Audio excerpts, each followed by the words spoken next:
Hello, my name is Ola, and I'm going to react to Game Theory. I'm so hungry, so hungry, so hungry. In case you don't know, in the last video of Game Theory, discussed the cooking companions, about how it's about starvation and war, and God, I did not see that coming. That it would discuss the most like a very serious thing that's been going on in the world, and it's happened in the past, and sad part is it's happening now in other countries, and even here too. Like there, like there's always starving people, and like seems like our country can't do anything about it. It sucks, or maybe it can, it just doesn't want to. I don't know. Anyway, let's see. The game theory. I'm the Cooking Companions Part 2, I guess, is what they really should have called it. Anyway, if you want to like, comment, subscribe my channel, you can. If you don't want to, that's fine too. Here we go. Oh God, the All potato. the rest, they're still afraid to enter this room, too traumatized to come to grips with it. Why do you think Cabbage wanted you to play so many games with her? She wanted you to remember what happened here, and now you're talking to a potato, and obviously, you're not remembering anything. Goodbye. For now. And you see, that's what happens when you talk to a potato instead of me. Here, you may not remember, but I certainly do, so let me fill in those blanks.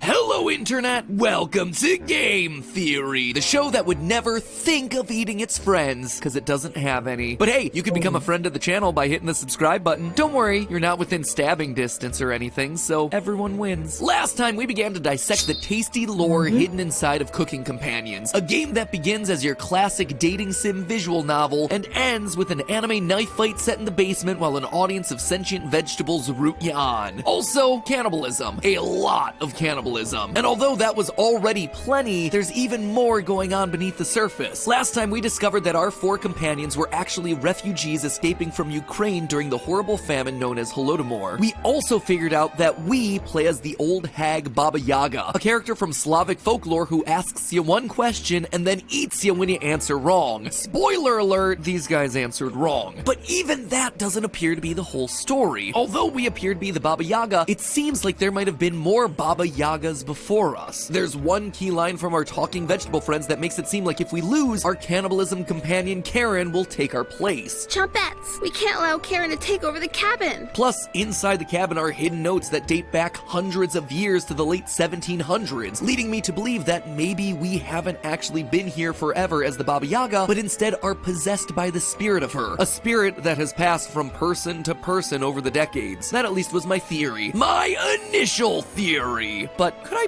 prove it? What actually drew us into this cabin? What is our backstory? Well, to explain all of that and to truly understand what's going on inside of this game beyond just the feast of flesh, we have to talk about the Chompettes. Hello! These guys are all over the artwork for this game, and you can see why. The kawaii little edibles lighten up what would otherwise be a completely grim horror story of starvation inside of a stranded cabin. In total, we have ourselves 5 key members of the Chompettes. Cabbage, leader of the group who likes to organize games for the others to play. Onion, the comedian, though not sure calling us Stinky over and over again is actually that funny. Bread, the lover of puns. The vaguely threatening Raspberry. And the grumpy, non-participatory Potato. There's also frequent references to a missing 6th Chompette, Cornbread, but he's not around anymore. Throughout the game, these guys pop in to make jokes, unlock new recipes, and generally comment on your declining mental stability. So, are they real, or are they just figments of your imagination? Even the player character asks this question the first time we encounter them in the game, and the answer is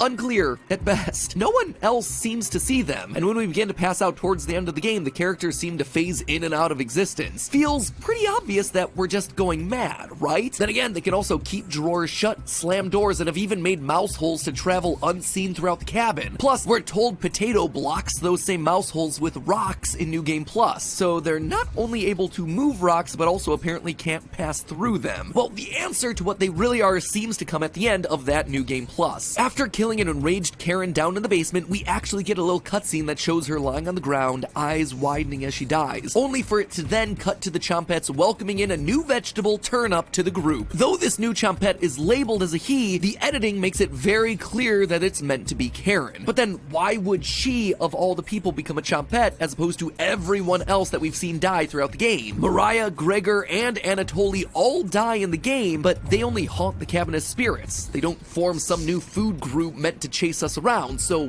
what's going on here? Well, several times throughout the game, both the spirits of our dead companions and the Chompettes make mention that, quote, those who die in the cabin are bound by different rules. The rules are different for people that die in the cabin. The lucky ones are dead when cooked. The important word here is in the cabin. Earlier in the game, Mariah and Anatoly both leave the cabin in search of food. These moments are emphasized by a little jingle and the explicit words, character has left the cabin. Pretty hard to deny what's going on in those moments. As for Gregor, our third companion, well, yes, he does die inside the cabin, it isn't by our hand. He's been cut to pieces by Karen. Mariah, Gregor, and Anatoly are haunting the cabin because of our guilt, but Karen died inside the cabin's basement from stab wounds we inflict, which is why she then becomes a Chompette. This in turn suggests that all the other Chompettes must function the same way. Previous victims of the Baba Yaga also murdered within the confines of the cabin. During the hide and seek section of the story, we find Onion in the bedroom and he tells us this. I'm sorry to hear about Mariah, Anatoly, and Gregor, but yikes, that's 3 people gone in less than a month. Not as bad as 5 people in one night though, right? 5 deaths, 5 Chompettes.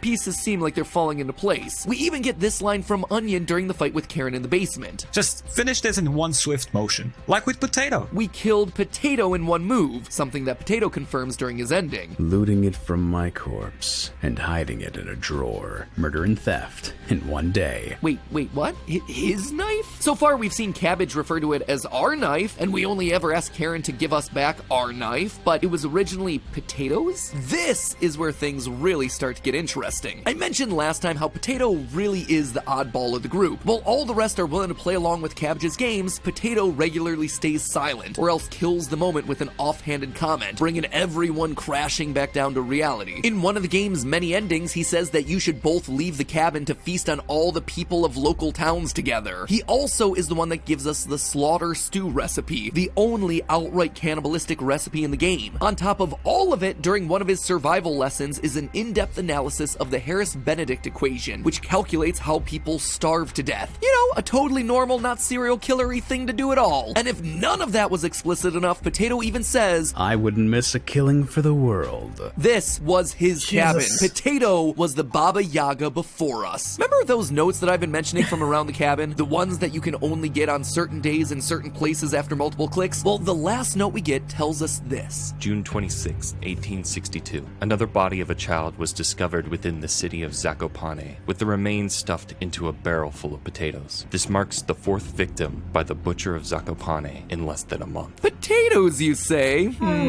That's not the only connection to our good friend Potato either. During the Chompette cooking courses, another post-game mode made available after you get your first ending, while the others are reminiscing about school, Potato tells us that he dropped out of grade school so he could work at the butcher, to which Bread replies, explains everything so far. Potato was the butcher of Zakopane. As Onion says, I wouldn't call it a change of heart, because he never really had one, Potato. And we know we can't be the butcher. Based on another of the hidden notes inside of the game, we know the butcher was, at one point, summoned to court. But as Potato himself says, it's a shame you never went to trial for anything. But then, who are we? How did we get involved in all this? Well, we were part of the original group of kids that become the Chompettes. During the final fight, Bread asks us a very interesting question during our fight with Karen. Why did we come here again? So that explains Potato. Notice the use of the word we. We were a part of the group with Bread at some point. Potato, meanwhile, was an outsider. In the appetizer preview edition of this game, you and Potato have a heart-to-heart, and he outright tells us this. I cornered the 4 in this basement room. and all of us ended up dead. Cabbage, onion, raspberry, bread. They're still afraid to enter this room, too traumatized to come to grips with it. Potato, as the butcher, was about to kill everyone. And you see, that's when you step in. In the main game, we have an opportunity to tell Karen about the Chompettes. And when we do, this is her response. A potato is killing people? They asked you to save them? What the heck does that even mean? In short, we killed the Butcher of Zakopane with his own knife as he was killing our friends. And in so doing, we got possessed and became the Baba Yaga. But how? For some reason, we weren't gathered into the basement like the others. We had the chance to kill the Butcher when all the rest of our friends were helpless. So what made us so different? Well, I suspect that the Butcher was training us to become like him. Throughout the game, we act as Karen's mentor, introducing her to the world of killing and cannibalism. We show her books about chopping people up, and we get lines like, "She's not ready yet." She is meant to become our cooking companion, at least until she gets a little bit too enthusiastic and turns on us. And I suspect that the Butcher was training us up in a similar way. In our various conversations with Potato, there seems to be some level of friendship between our character and the killer. He asks us to go into the basement and Put an end to this. Not for the Chompettes. For me. We also get hints throughout New Game Plus's timeline that Karen and Potato would have made great partners in another life. Out of all of the kids that he planned to kill, we were singled out as special. We were meant to be his pupil. As you might imagine, being a one-man cannibal is a lonely life. Getting to share that with someone else, though, priceless. But when our friends started getting killed, we had to act and slaughter the man who had taken us under his wing. Except what we didn't know is that that would force us to go on and continue the Baba Yaga's legacy moving forward. So there you have it, the deep lore of cooking companions. Except there's one final layer to the story. One final chompette that we need to discuss. Cornbread. As I mentioned before, Cornbread is the missing sixth chompette. One that we hear mentioned a lot, but never really see until the game's final, most secret ending. We know from in-game clues that Cornbread's real name was Raziel and that they were related to Onion. Being a chompette, we also know that presumably they were killed in the cabin and that we consumed their body. But there's something that makes Cornbread different. Unlike all the other chompettes, we've let Cornbread move on. During the endgame of New Game Plus, Cabbage asks us if we'll let the chompettes go, and we say no. Will you let us go? Someday, maybe. And yet, for some reason, we've allowed Cornbread to pass on. Why? Well, we know at some point that we've actually stopped killing. During the post-game, Potato asks us this. How many generations died brutally at your hands before you gave up? Was it your arthritis that stopped you? Or did you eventually feel remorse? I think it was the latter. I think that we felt remorse, and it was Cornbread that did it to us. Now, to be honest, based on this message that I found on Discord, I'm not even sure the creators of the game have fully mapped this out, but based on everything that I've seen inside of the game and everything that we covered so far, here's what I think happened. After the night where our friends die and we kill the Butcher, we become possessed by the Baba Yaga. Some time passes. We're still in the cabin, alone and hungry. But then, a new child stumbles in. Someone we know. It's Onion's relative, Raziel, looking for his lost family member. We bring them in and they stay for a while, telling us countless puns, just generally being fun and bringing joy to our otherwise lonely life. Raziel gives us hope, shows us that there's no need for us to kill, that we can become normal again. But eventually, the hunger sets in. It can't be quelled. It can't be stopped. We resist it, but at some point we succumb to the Baba Yaga's need. We kill Raziel in a moment of weakness. He wasn't meant to be there. He wasn't meant to die. We just couldn't help ourselves. Out of regret and out of self-loathing, we eat him. We eat every last piece of him. And then we let him go because he was innocent, because he reminds us of our weakness, because we can't bear to keep him a prisoner. We let him move on, and we keep all the other chompettes here with us, too afraid to be left alone. We keep the rest of the chompettes here because they don't come with the extra burden of guilt. And so there you have... Oh, the developer just tagged us in a tweet. Wonder what this is about.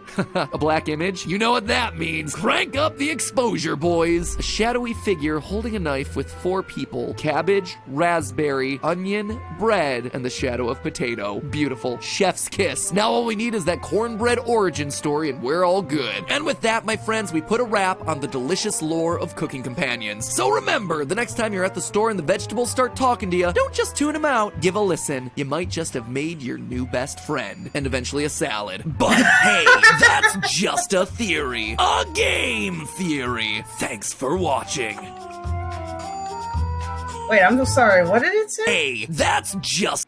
Me and the boys about to have the most insane sleepover in this random cabin. Wish us luck. Oh, God. No. You and the boys are about to die. Ugh, Jesus. Yeah. Uh, yeah, I mean, like this game, like at first I thought it would just like be a, just by the name alone, like I thought like, oh, it's gonna be like a cooking simulation, cooking game or something, but damn, turned into something about hunger, starvation, cannibalism. Like Jesus, did not see that coming. Anyway, like I wonder how come he doesn't do a follow up to this if the developer of the game just announced that like depending how old this is, I don't know how old this is. It's probably a few months old. That he said, oh, there's gonna be a follow up to the game, like a prequel to it. Uh, uh Anyway, yeah, that's my reaction to Game Theorist, Game Theory. I'm so hungry, so hungry, so hungry. Anyway, yeah, that's it. And what was I gonna say? Oh yeah, everyone, take care of yourselves and each other, and I'll see you in the next one. Bye.